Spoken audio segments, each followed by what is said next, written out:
I am Daniel Lucas, and welcome to Book 101 Review. Book 101 is all about the books that I read for the last 40 years, and today I have my special guest. He's the author of The Patient of the Deadman trilogy, no other than Mr. Michael Clark. Hello, Daniel. Thanks for having me again. Yes, and welcome again on Book 101. And we are on the third book of your The Patience of a Dead Man trilogy. Anger is an asset. How did you crafted it? Well, obviously, I had a story in motion, from the two books. So I kind of had to figure out a way to stick the landing, so to speak, to make it a satisfactory ending. And to do so, I uh, I sat down with some of my beta readers before I started writing, and I read through an outline and just made sure that they were happy with it before I put the words to the page, kind of a thing. And over the course of usually trilogies have like a disappointing ending, and I just didn't. I wanted to avoid that. Like I wasn't big on the Lord of the Rings, the third part of the trilogy, and perhaps the Dark Knight series. The third one was the worst of the three. So yeah, it was important to me to make sure that the ending was satisfactory. Okay, sounds interesting. So, what behind the title of the third novel?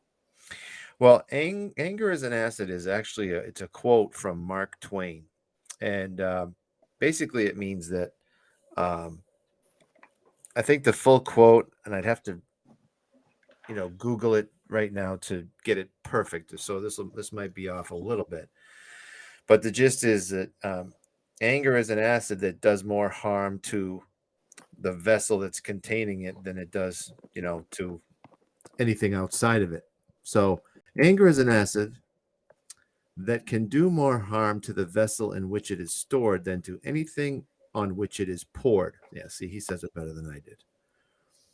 So it's kind of like, if you hold anger in your body, you're the one that gets hurt more than the people that you're trying to get vengeance on, so to speak.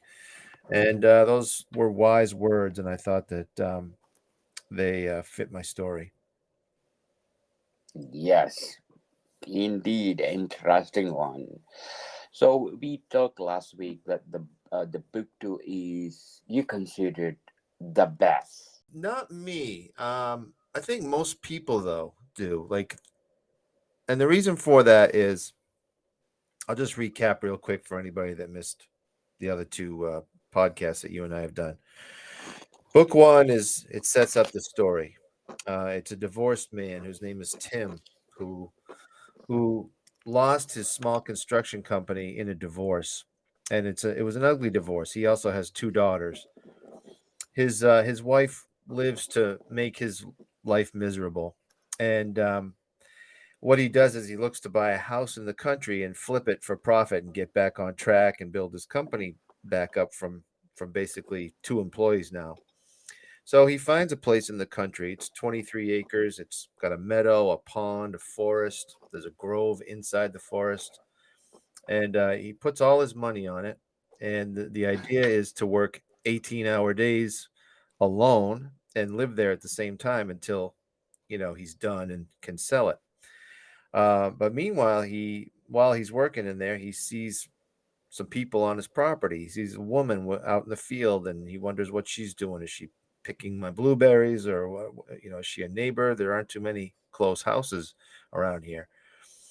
And then on his first night, um, after the sun goes down, he's working one of those his first 18-hour day, and he sees something in the house. A ghost basically, and he's so scared that he leaves, but realizes he's got to go back because it's either he's going to die, he's in danger from the ghost, or he's going to just go bankrupt. So he decides, I'll take my chances, and he has to go back to this house. And then he and the real estate agent get together and try to figure out who these people are, who these ghosts are on his property. And then he realizes that he's got nowhere to bring his daughters when they come for visitation. So he's in trouble. He can't tell his wife or can't tell the kids, or she won't let him see them. And he's in a between a rock and a hard place. So that's book one in a nutshell. That's my favorite one, my personal one, maybe because it's just, the basic of haunted house kind of stories, and I got to write mine.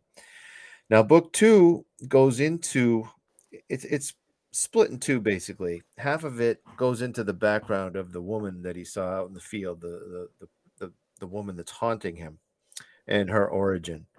And I think people enjoyed her character, and she's kind of complex, and they enjoyed that.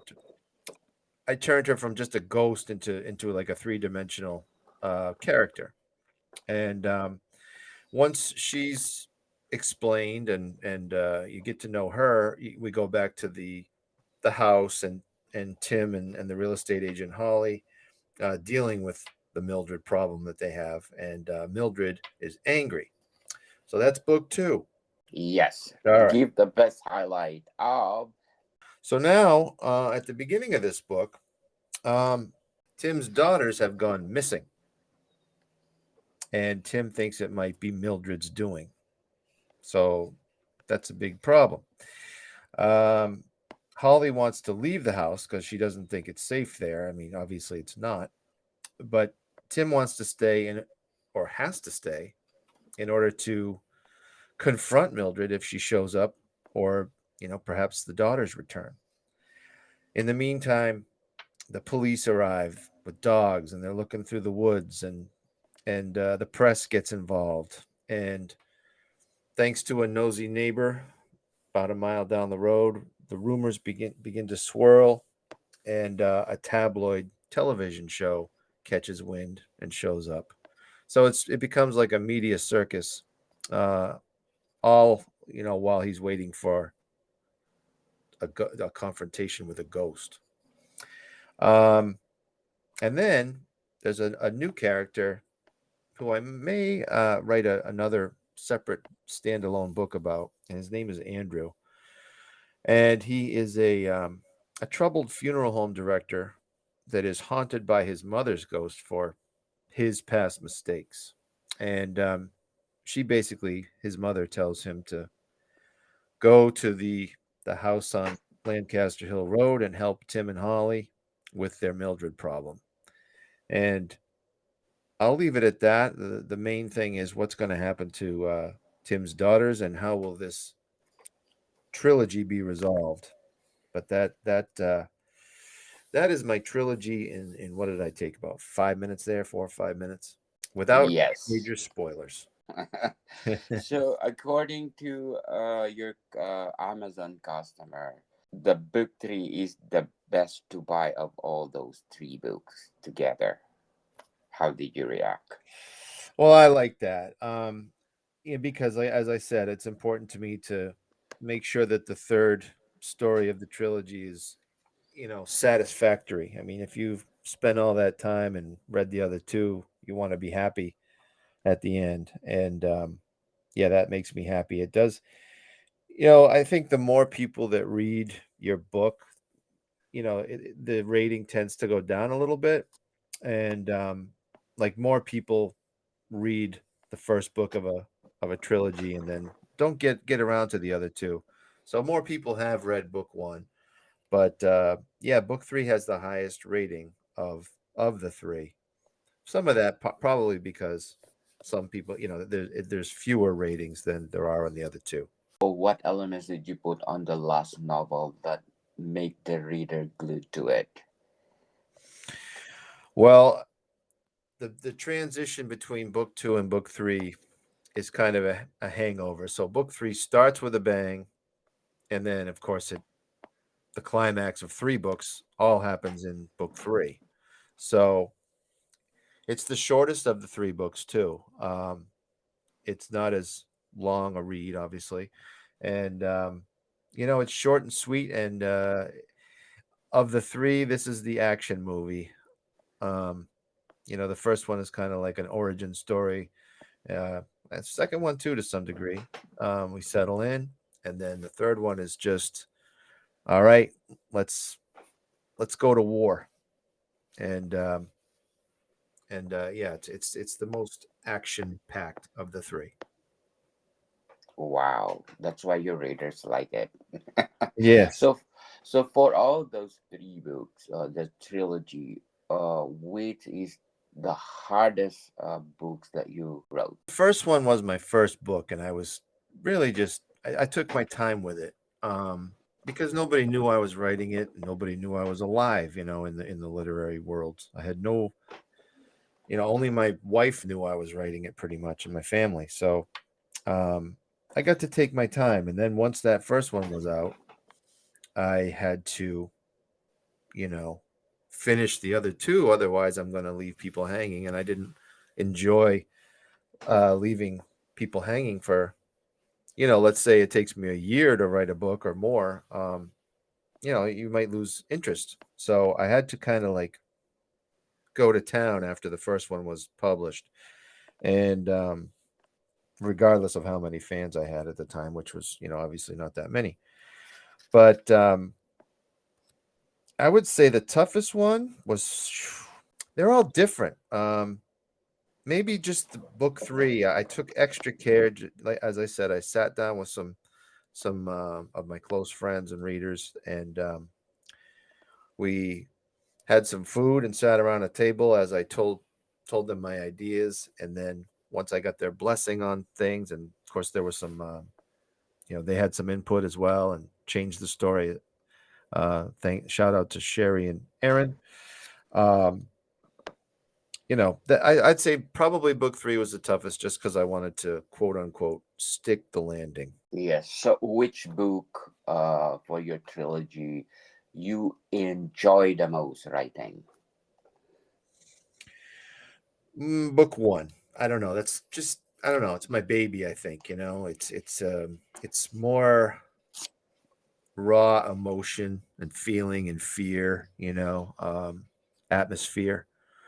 I enjoyed creating that. I went back to the scarier scenes and rewrote them a bunch of times just to try to capture the mood, and I had a lot of fun doing that. Yes, definitely. So, which book you learn a lot? I think the second book taught me a lot because I didn't know, I knew I was going to have a big flashback in order to explain Mildred's life.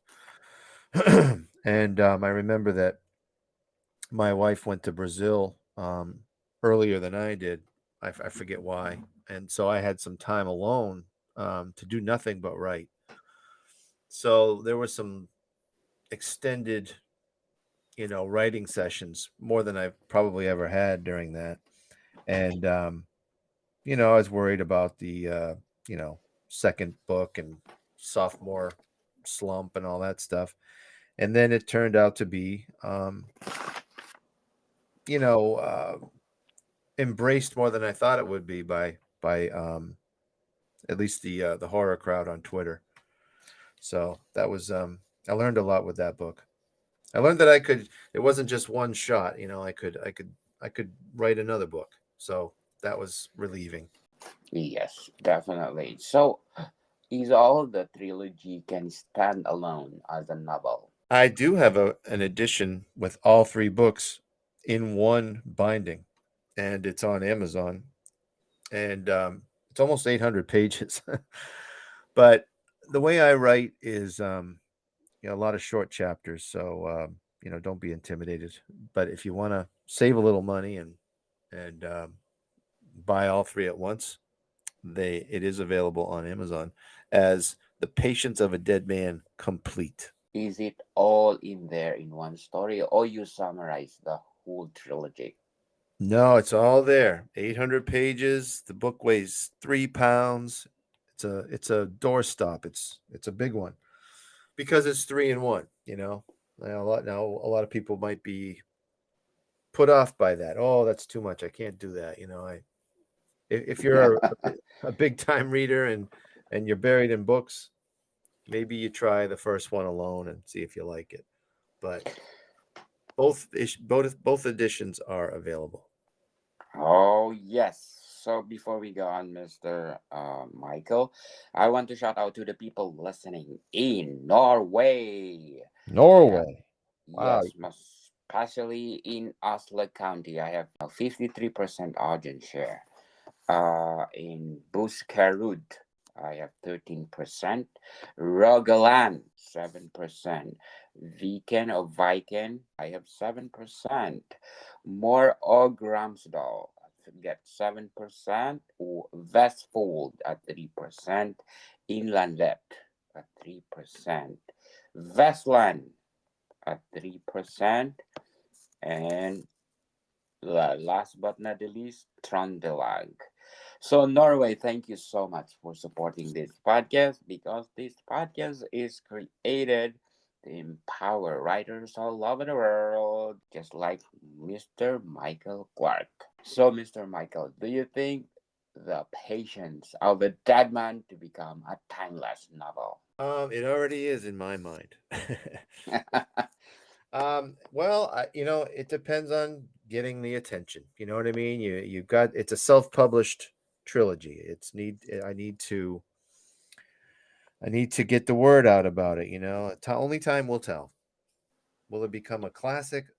You know, the odds are against it just because of circulation, but we'll see. Yes, definitely.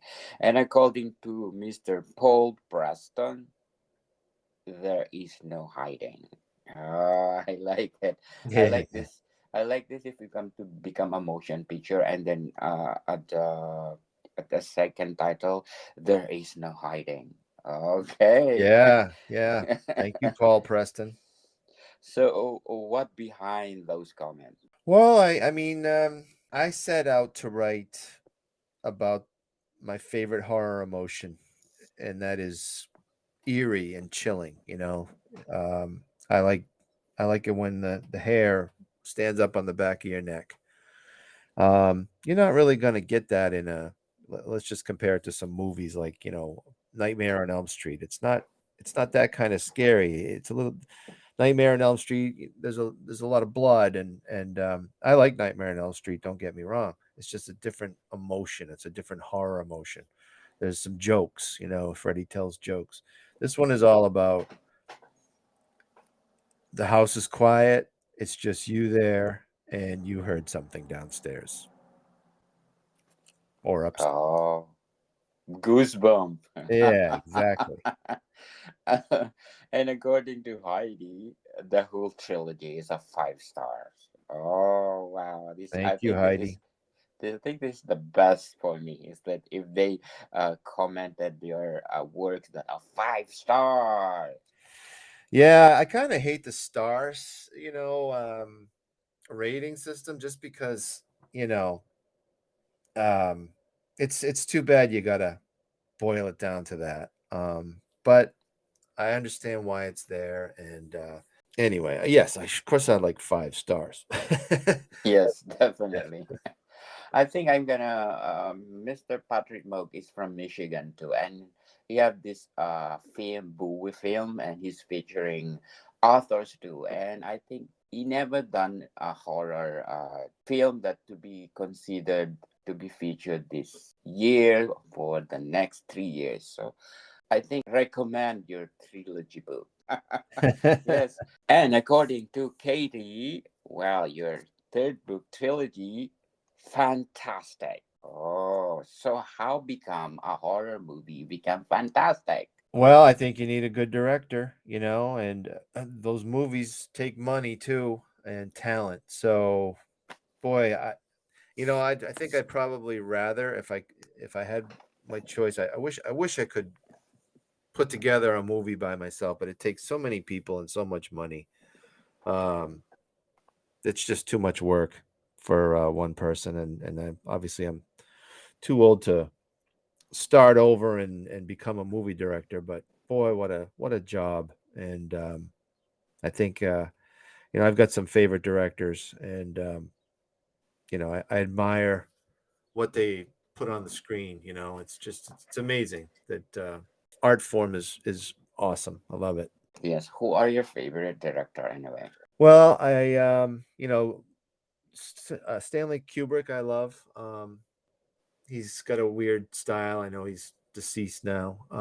One that's alive still that I really admire, and I don't know what it is, but I think it's the cinematography of his movies. They just all look so different. Is David Fincher, who did Seven and Fight Club, and many more. His movies have a mood to them, and just by the way he photographs things. Zodiac is another one. Of course, Christopher Nolan, who did The Dark Knight, but there's a ton of them. Those are probably my top three. Yes, I think they are awesome director. I know one quote of Seven that I still remember, and Brad Pitt saying, "What is in the box? What is in Yeah, the box?" yeah. That kind of that's what sticks in everybody's mind, right? Yes, definitely. Just like the Sixth Sense. I see dead Hmm. people.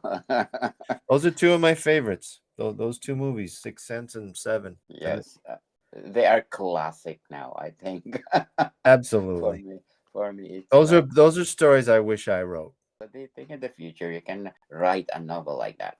Uh that would yeah, I think I would just drop my microphone after one of those.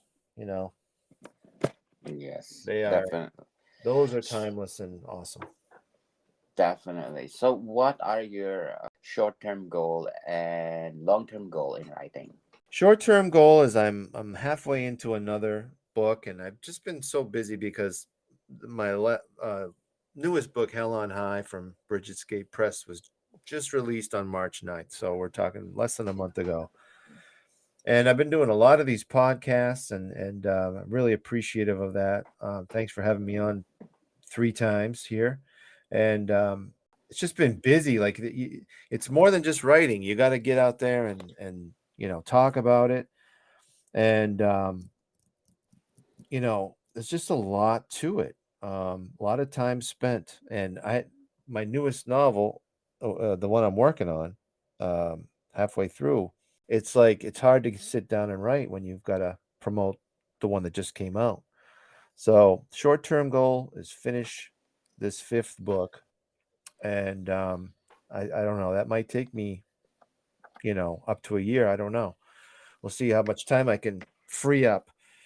And then long-term goals, I would like to put out a book every year and a half, and eventually you have a catalog after that. And then if somebody discovers you when you're 10 books in, then they have like a bunch of things to read, and I would say that the chances of becoming, something becoming a movie become a lot better because you need followers, which, by the way, please follow me. I am um, Michael Clark Books on Facebook and Instagram, and I am Mike Clark Books on Twitter. And the reason I push that, I know everybody does, smash that like button and all that stuff, but this is the way movie makers and agents and whatever choose the people they want to represent and make into movies, make their work into movies.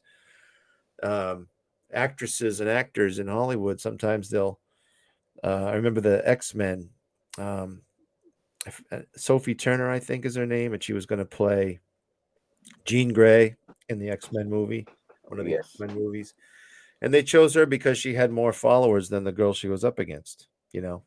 So, I mean, they want you to bring an audience with you, Yes. and if you don't have that audience, if you don't have those likes and followers and stuff like that, they might look in another direction. So, support the people that you enjoy, and if it's not me, support the one you do, because it that's the way of the world now, and the way of the internet, and the way things work.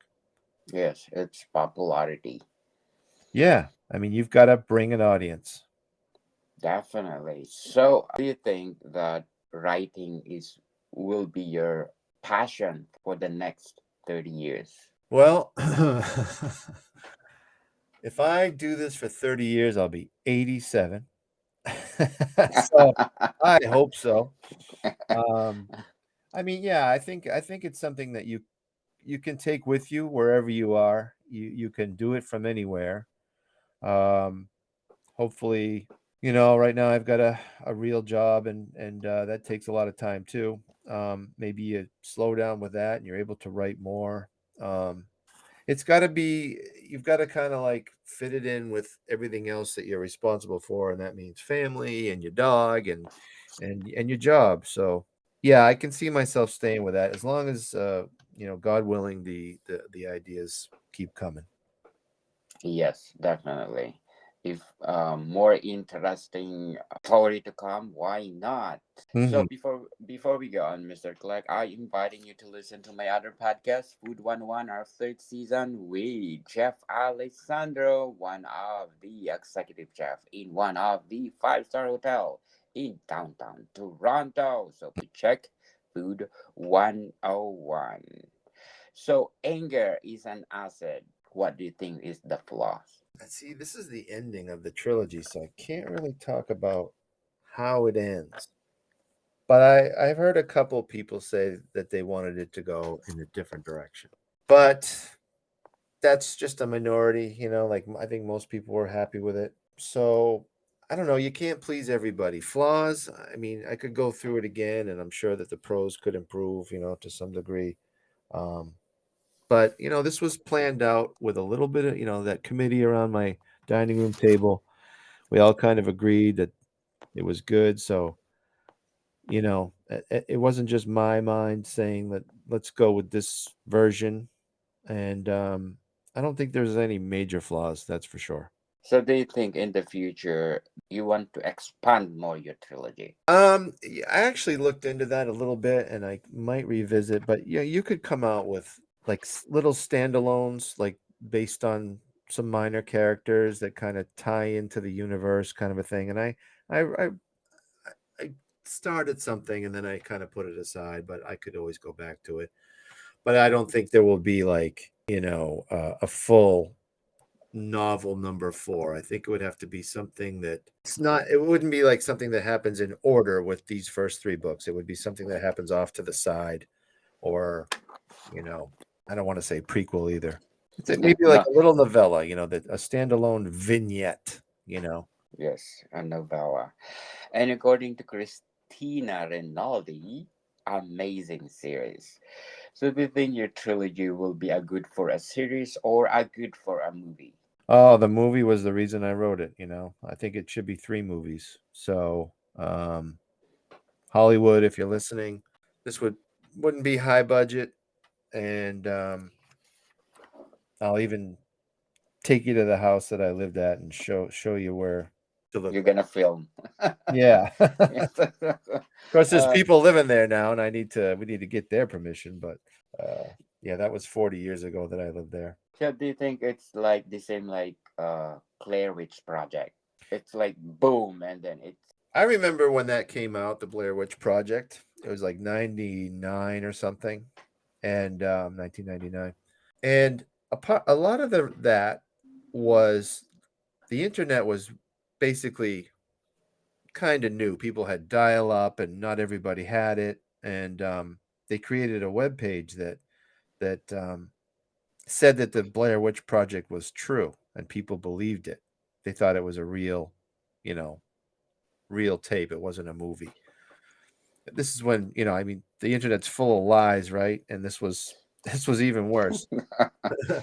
um, just but so it got a lot of word of mouth in that way. And then I rewatched it, I don't know, like a year or two ago, and I'm like, yeah, there really isn't much to this. I think the hype was all because the internet had it was all new and people were believing it. No, I would want mine is not a lie, like the Blair Witch was.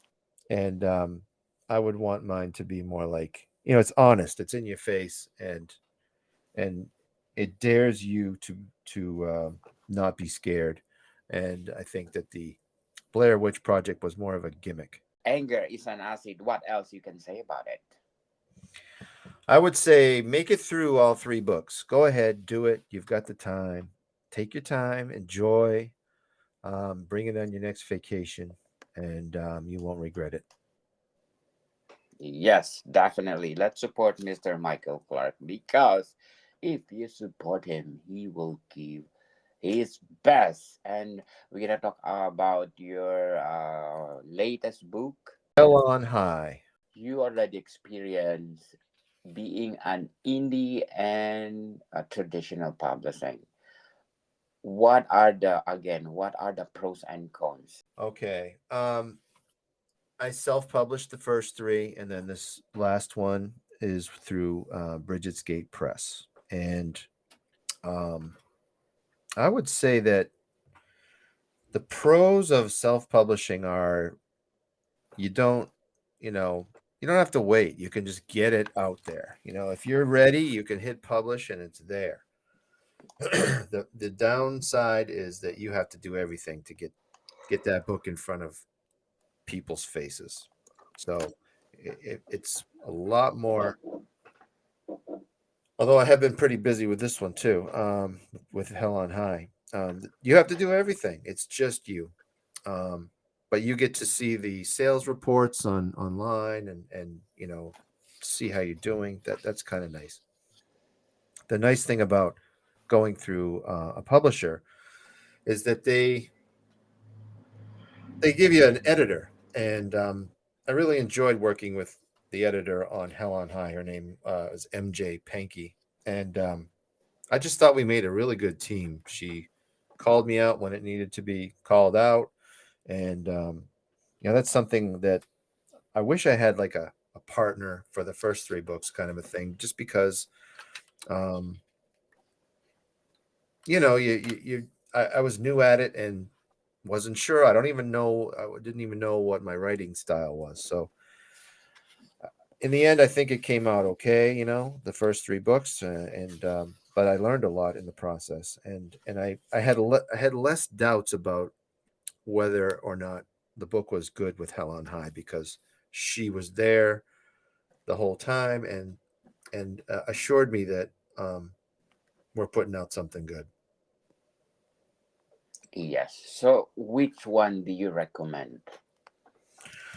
I'm proud of all of them. Um, and I'm currently promoting Hell on High. I'll just say that I don't think either story, the trilogy or Hell on High, are something that you've read before. So I'd say try one, and if I think that's the best thing is, like, this is why I started writing, because I didn't want to know what was going to happen in the story before it happened. If it's a retake on it, if it's like another book, then I'm kind of disinterested. I've read it before. Um, but I would say that Hell on High is more different than The Patience of a Dead Man, and different in a good way.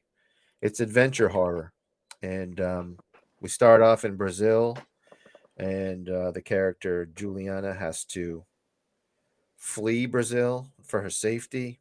She leaves her sister behind because she doesn't have time to go back and get her, and she moves to the United States and starts to save money for her rescue.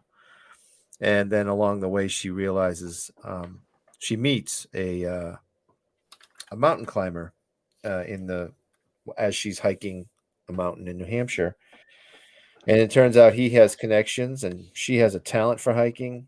And the story takes place. It starts in 1970, so it's before any woman had summited Mount Everest. and one of this guy's connections wants to put her on, wants her to be the first woman to climb Mount Everest. And so not only did we start in Brazil and go to the United States, but now we're on Mount Everest. And I was inspired by the dead bodies that are left on the mountain when people can't go on. There's no energy for people to bring bodies down, and I just think that that's very creepy. And I wanted to kind of capture that on the page. And I'm also fascinated with just how deadly it is up there. I think it's a creepy place, and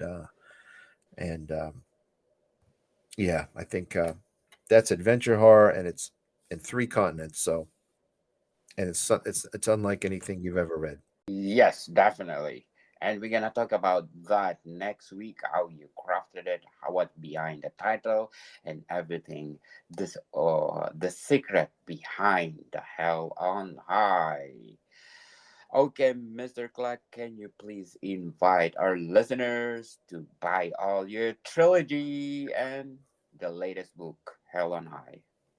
Yes, please do. But if you can't right now, or want to take it slow, I do mail out free, signed book plate stickers, bookmarks. I have a 6x9 print, and I can send that out. I have one for Patience of a Dead Man, and I also have one for Hell on High, and those are free. I'll mail those out for free worldwide.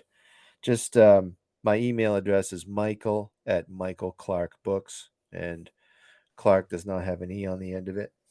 So, and then if you're not interested in that, and you're just curious, please follow on Facebook or Instagram or Twitter. And I am Michael Clark Books on Facebook and Instagram, and Mike Clark Books on Twitter.